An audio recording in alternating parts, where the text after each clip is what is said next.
नमस्कार, हमारे digital platform में आपका स्वागत है।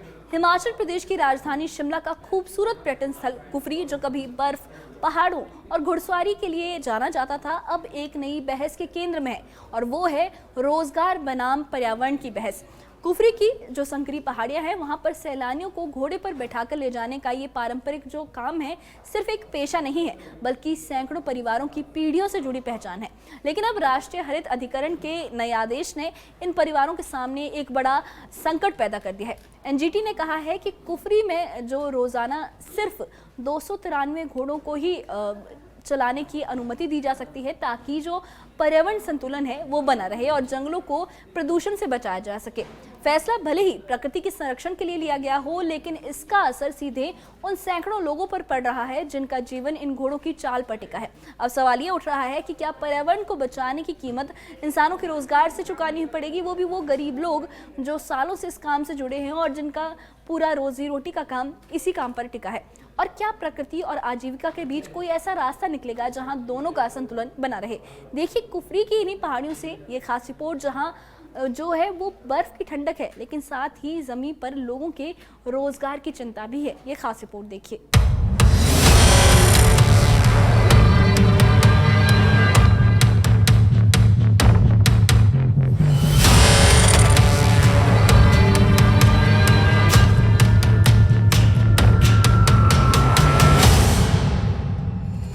शिमला का प्रसिद्ध पर्यटन स्थल कुफरी इन दिनों चर्चा में है।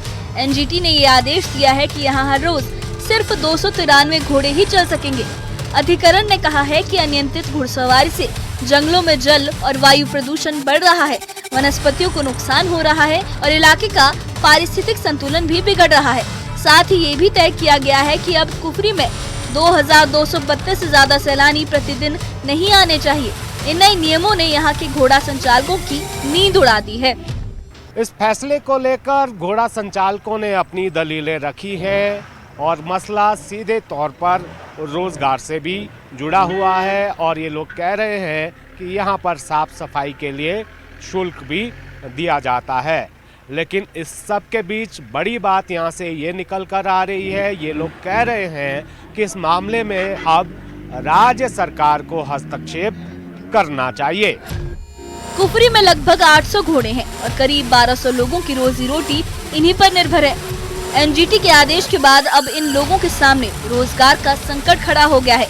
करीब 2 दशकों से घुड़सवारी का काम कर रहे केदार कंवर कहते हैं कि उन्होंने इस फैसले को अदालत में चुनौती दी है, लेकिन राज्य सरकार को भी इस मामले में आगे आना चाहिए। कंवर का कहना है कि ये फैसला सैकड़ों परिवारों को बेरोजगार कर देगा अगर तुरंत समाधान नहीं निकाला गया। एनजीटी का जो आदेश आया उससे हमारे को बहुत प्रभाव पड़ा है। हमारे पास यहाँ पे लगभग 700 से 800 घोड़ा है सर। तो एनजीटी का दावा है कि वो 293 घोड़े चले, जो बाकी परिवारों कहाँ जाएंगे सर। एक इंसान बड़ी मुश्किल से एक घोड़ा खरीदता है, खर्चा उस पर बहुत है। तो ये सरकार को सोचना चाहिए इसके बारे में। हाँ जी, सरकार लड़ाई लड़े। हाँ जी सर, एक घोड़े का खरीदने का खर्चा है 50 से 60 हज़ार के बीच है। हाँ जी, फिर खर्चा रोज का आप समझो, दाना, चना खिलाना, घास, लगभग कम से कम 300 रुपये का खर्चा पर डे का है सर। यहाँ है कम से 1000 से 1200 के बीच के परिवारों का रोजगार है, जो घोड़ा मालिक भी और घोड़े चलाने वाले भी उसमें शामिल हैं। कई घोड़ा संचालकों का मानना है कि इस फैसले के पीछे कुछ बाहरी दबाव काम कर रहे हैं। महेंद्र शर्मा, जो सालों से इस व्यवसाय से जुड़े हैं, वो कहते हैं कि उनका पूरा परिवार इसी पर निर्भर है। वहीं विनोद शर्मा इस फैसले से परेशान है और कहते हैं कि अब उनके सामने सबसे बड़ा सवाल परिवार का गुजारा है। इसलिए तो बहुत कम है, इसलिए तो सीजन टाइम में तो कमी पड़ जाती है। आजकल पूरे नहीं होते घोड़े, कहाँ से होना है। 200 हमारी भी रोजी रोटी है। हाँ, इसी चलता हमारा करीब घर का परिवार खर्चा वगैरह से चलता है। इसी यहाँ से ही है सब कुछ। कहाँ के रहने वाले? हम यहाँ के रहने वाले स्टेया पंचायत के। अच्छा, हाँ जी लोकल है।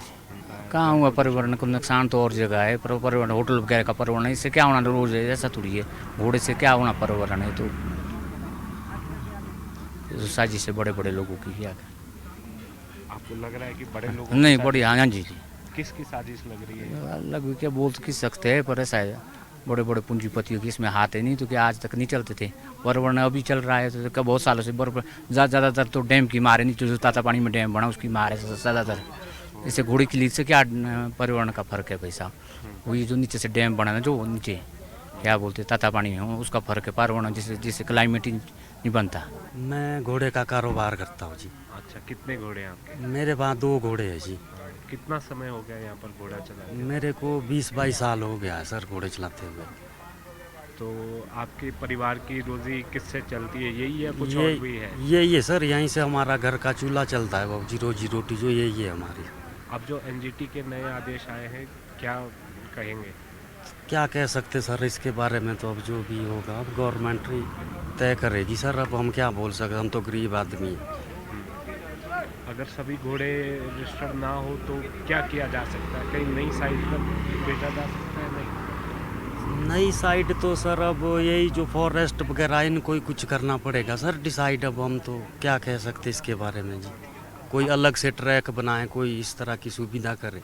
हाँ, जो बाकी यहाँ तो हर मंथली हम तो जो है सफाई शुल्क भी देते हैं फॉरेस्ट को जी। अच्छा, कितना देते हैं? ये सर 75 रुपीज़ पर हॉर्स के हिसाब से देते सर पर मंथ। कुफरी घूमने आए सैलानियों की राय इस पूरे मामले पर बटी हुई है। कुछ लोग एनजीटी के फैसले का समर्थन करते हैं तो कुछ घोड़ा संचालकों के पक्ष में खड़े दिखे। एक सैलानी ने कहा कि हम हर साल कुफरी आते हैं, घुड़सवारी यहाँ की पहचान है, इसे पूरी तरह से सीमित करना सही नहीं होगा।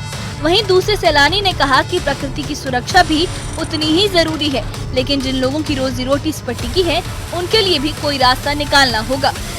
बहुत ही अच्छा है, वो जो घोड़ा है वो बहुत अच्छा है। उसको जो देखकर लेकर गए हमको वो जो भैया भी बहुत बढ़िया है। रोड तो ज़्यादा खराई है ना, इसीलिए वो लोग बहुत अच्छे से घोड़ा सवारी हम लोगों को कराया। अच्छा, और यहाँ वहाँ पर राइडिंग भी किए थे हम।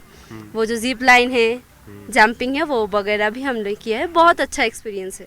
फ्री अभी तो एप्पल नहीं है, पर वो जो सीनिक ब्यूटी है वो बहुत बढ़िया है।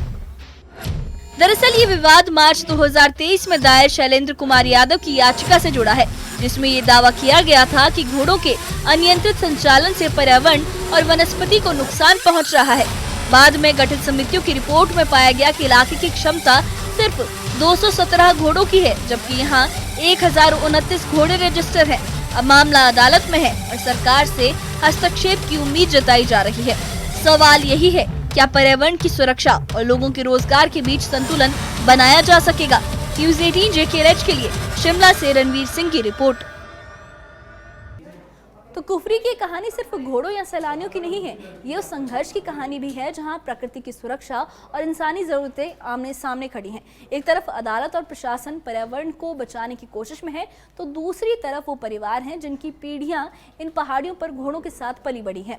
ये आदेश निश्चित रूप से पर्यावरण के हित में है, लेकिन इसका असर उन लोगों पर सीधा पड़ा है जिनका जीवन हर सवारी के साथ चलता है। अब देखना ये होगा कि क्या सरकार इस बीच कोई ऐसा संतुलित रास्ता निकाल पाती है जहां ना सिर्फ जंगलों की हरियाली कम हो और ना घरों की जो रोशनी है वो बुझे।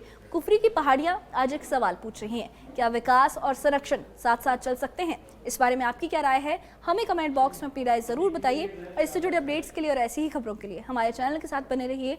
हमारे चैनल को सब्सक्राइब करिए। शुक्रिया।